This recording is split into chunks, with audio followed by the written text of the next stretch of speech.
So you wanna run a faster 10K. Unlike me recently, you only have 10 weeks to do it. In this video, I'll reveal the 5 tips that I use to get my 10K time from 38 minutes to 36 minutes in only 10 weeks. That's like 12 seconds of improvement per week and like 1.7 seconds per day. So here's what you're gonna need to implement these 5 tips. The first one, 2 legs. The second one, 2 lungs preferably. The third thing, a fairly recent 10K that you're ready to absolutely smash to pieces. And the fourth thing, a willingness to stay until the end of the video where I'll reveal my exact training plan for this 10-week block. Now the key to breaking new ground is doing something you've never done before.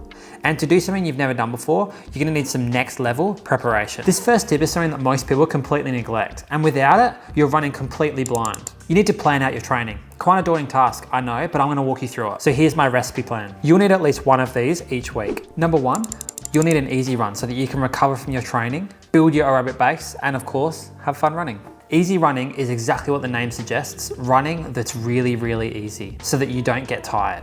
The second session that you need each week is a speed session. Now we'll touch on this a little bit later in the video of what speed sessions actually mean, but it's so important for the 10K distance because as you know, the 10K is really fast. The third session that you'll need each week is a 10K specific session. This is where you're running at your goal 10K race pace at shorter periods to start with, but progressing over the 10-week block to get yourself fitter and better at running at that 10K speed so that you can smash your new race time. The fourth kind of run that you'll need each week is of course the long run. But what is a long run?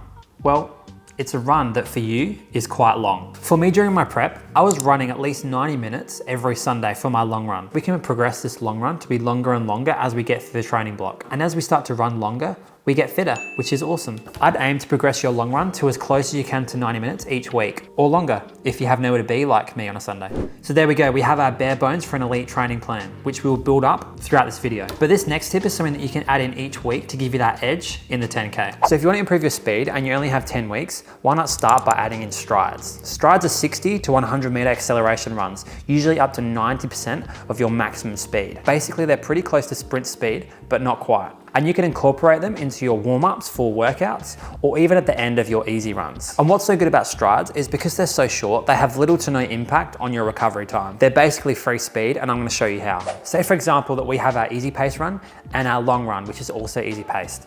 And after each of those sessions, we did 5 lots of 100 meter accelerations at 5K speed. That's 1 kilometer of speed training that we've added into our week without any fatigue. And by the end of the training block, we would have covered 10,000 meters of speeds higher than 10K pace for free. So I'd aim for 10 strides per week for beginner and intermediate athletes. And for more advanced athletes, probably 20 and above. And if you're Kenenisa Bekele, you do 40 strides after every run during a marathon prep to run 2:01. The next part of our speed training is a speed specific session, where once per week, we do blocks of shorter distances higher than 10K speed to improve our running form, as well as our VO2 max. But what is VO2 max? Well, it's a special number that describes the absolute most oxygen we can intake. And since oxygen is what limits us runners, it's important that we spend some time improving that each week. So here are a few VO2 max sessions that I did during my training block. So session 1, 12 times 400 meters at 5K pace. Session number 2 is 3 lots of 1K, 400, 400, where I'm starting at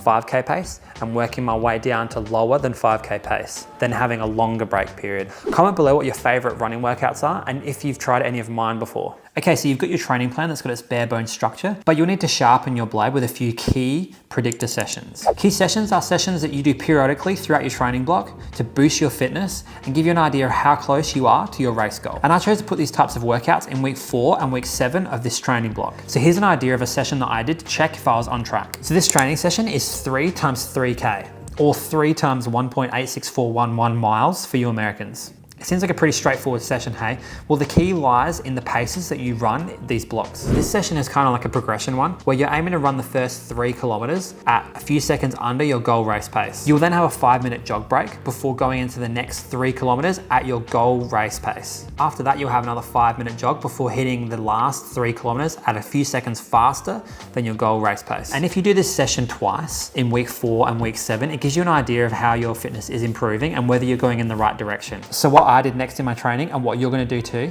is get in that mindset of racing. So let's go race. Now in week 8 of my training block, I chose to do a 5K race as a tune-up race to check how my fitness is improving, but also to get used to what it feels like to race really hard and push to your limits. So here's my race formula for determining your 10K race time. And bear with me, it's a little bit complex. 10K race pace equals 5K race pace plus 6 to 12 seconds per kilometer.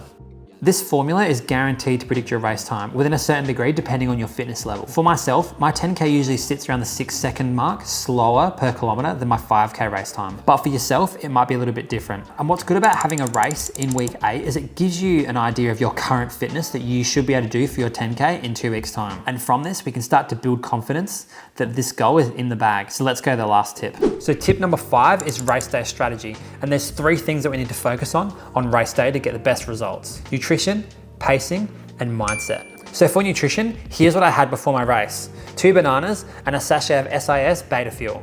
And both of these I had 2 hours before the race. Now the reasoning behind this is that we don't want to be fasted for a race, but we also don't want to be digesting too much food beforehand. So we want something small and easily digestible that we can get in quickly and digest really fast. All right, so the race has started and we want to aim for what we call a negative split. A negative split is when you run the first half of the race faster than your second half of the race. And I can tell you from experience that if you do the opposite, a positive split, you're gonna have a terrible time. So we can use a predicted time from my formula before, as well as our key predictor workouts to set off conservatively and hit the last 5K as hard as we can. That's the recipe to a good race result. But all the stuff that we've talked about in this video so far could be completely pointless if you don't have the right mindset on race day. Without having the mindset of absolute full commitment to achieving your goal and confidence on race day, running success becomes much harder. Okay, so here's my training plan that I use to take 2 minutes off my 10K in only 10 weeks. So on Monday, I pretty much always had a rest day.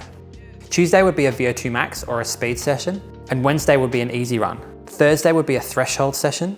Friday would be another easy run, and Saturday would be my 10K specific session or a key session or a 5K race. And Sunday would always be an easy 90 minutes. Now, like I mentioned before, we need to tick off at least one of these 4 kinds of running sessions each week. But if you're more of an advanced athlete, you can add in another easy day or 2, or even another intensity session to try and boost your fitness even higher. But you're gonna need to watch this next video to ensure that you're absorbing all this training and not getting injured.